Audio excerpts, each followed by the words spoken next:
पहिला एक्सपिरियन्स होणार आहे की बर्डीला जातो आम्ही, तेही मेट्रोनी. आणि मेट्रोचा प्रवास म्हणजे एक नंबर होता, म्हणजे स्मूथ गेली पूर्ण. असा व्ह्यू पाणी आणलं माझ्यासाठी आणि आपणच पेत आहे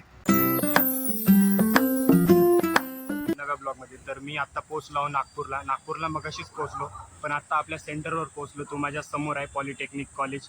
तर आता जाईन, एंट्री करीन, नंतर कॉलेजमधले पेपर सुटल्यावरच तुम्हाला सांगेन तर कसा झाला होता हाल. तर आता जातो मी पेपरकडे आणि माझ्या समोर कुत्रे पण भुकत आहेत पहा इकडं. आता आम्ही जातो म्हणजे बर्डीला, आणि हा माझा पहिला एक्सपिरियन्स होणार आहे की बर्डीला जातो आम्ही, तेही मेट्रोनी. आणि माझे मित्र आहेत तिकडं समोर आहे, तिकडं पाहू शकता तुम्ही. आत्ता पेपर होता आमचा SSC GDचा, तो म्हणजे पॉलिटेक्निक कॉलेज नागपूर. तर आता आम्ही जातो वरती आणि हा पहिला एक्सपिरियन्स होणार आहे, तर पाहू कसा काय होते. तर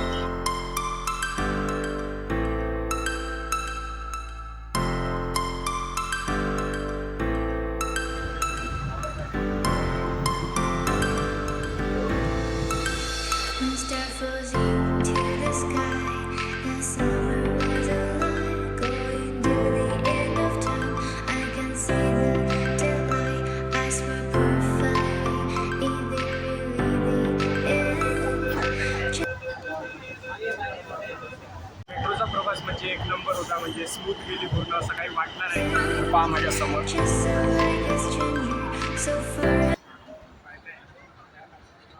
गाईस, मी आता फायनली म्हणजे मेट्रोवरून उतरलो. माझ्या मागे पाहू शकता तो मेट्रो स्टेशन आहे, म्हणजे नागपूरचा सर्वात मोठा स्टेशन म्हणजे सीताबर्डी मेट्रो स्टेशन. तर इथं उतरलो. 25 रुपये तिकीट लागली म्हणजे लोकमान्य नगरपासून इथपर्यंत यायला. आणि पहिला एक्सपिरियन्स होता, एक नंबर वाटला. म्हणजे कशी बुलेट ट्रेन जाते तेवढ्या स्पीडमध्ये नाही, तर आपला म्हणजे नॉर्मल स्पीड एक नंबर. लवकर स्टॉप येत होते, कुठं काही लेट करंट नाही. आपली रेल्वे आहे ते इंडियन रेल्वे, तर तिला तर भरपूर वेळ लागते, म्हणजे अशी नॉर्मलवाली ट्रेन म्हणजे पब्लिकवाली. तर तसा काही वेळ लागला नाही, लवकरच आलो. आणि स्टेशन दाखवतो तुम्हाला, पहा इथपासून एवढा मोठा दिसतंय तुम्हाला. हा बहुतच मोठा स्टेशन आहे. अंदर सर्व काही दुकान वगैरे आहेत, बहुत काही आहे म्हणजे. आणि मेट्रोत म्हणजे पूर्ण AC चालू होती. AC तर एक नंबर थंडा वाटत होता. आता डायरेक्ट मी थांबलो नाही कुठेच, आणि डायरेक्ट पेपर सुटल्याबरोबर इकडे आलो. आणि एक काम होता मला, म्हणजे आता घ्यायचा होता एक सनग्लासेस. तर आता पाहू आणि सीधा निघतो बघ मी आपल्या गावाकडे. सीधा गावी गेल्यावरच तुम्हाला जे काही झालं ते सांगतो.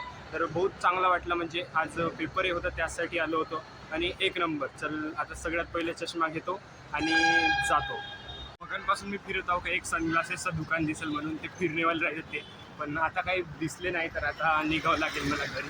आणि मी असा राऊंड मारून आलो तिकडंपासून असा, पण एक काही दिसलं नाही. दुकानं तर आहेत बाकी, पण बाकी याचा काम नाही.